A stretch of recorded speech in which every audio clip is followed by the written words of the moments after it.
नमस्कार।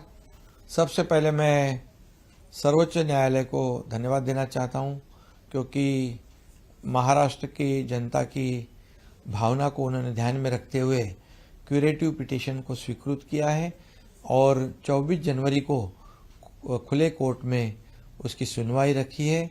ये मराठा समाज के लिए बहुत ही दिलासादायक बात है। उनको जो आरक्षण मराठा समाज को सामाजिक और शैक्षणिक बैकवर्डनेस उनका जो सिद्ध करना है, इसलिए ये बहुत बड़ी बात है। और हमारी एडवोकेट की टीम जो है ये पूरी ताकत से 24 जनवरी को कोर्ट में सरकार की तरफ से पैरवी करेगी और पूरी तरह मराठा समाज सोशली और एजुकेशनली बैकवर्ड है ये साबित करने के लिए पूरी जोर शोर से मेहनत करेगी। क्योंकि इसलिए बैकवर्ड कमीशन का गठन भी हमारी सरकार ने किया है। एम्पिरिकल डेटा जो है लार्ज स्केल पर वो गठित करने का, कलेक्ट करने का काम भी हमारी बैकवर्ड कमीशन है वो कर रहा है। हमने उनको भी विनती की है जल्द से जल्द ये एम्पिरिकल डेटा और रिपोर्ट सरकार को सादर करे और निश्चित रूप से इसका भी फायदा 24 जनवरी को हियरिंग में निश्चित रूप से होगा।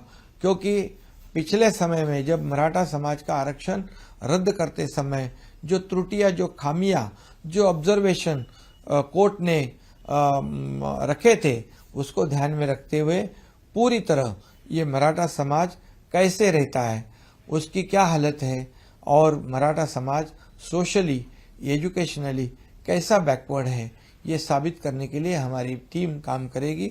और निश्चित रूप से अब मुझे पूरा विश्वास है कि मराठा समाज को न्याय मिलेगा। हमारी सरकार की भूमिका स्पष्ट है, मराठा समाज को आरक्षण देते हुए अन्य समाज के ऊपर अन्याय ना हो, इसे भी ध्यान रखते हुए हमारी सरकार की भूमिका स्पष्ट है।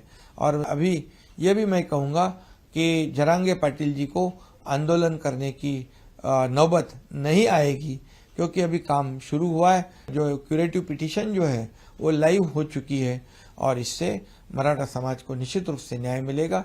कानून व्यवस्था बनाए रखना हमारे सबकी जिम्मेदारी है और यहाँ पर शांतता और सुव्यवस्था रखना हमारी सबकी जिम्मेदारी है।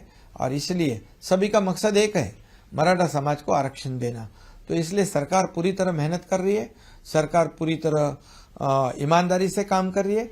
इसलिए सरकार पर विश्वास रखना ये भी जरूरी है और इसलिए सभी लोगों ने संयम रखना, संयम बरतना जरूरी है। इतना ही आह्वान, विनती मैं आज के इस उपलक्ष्य में करता हूँ।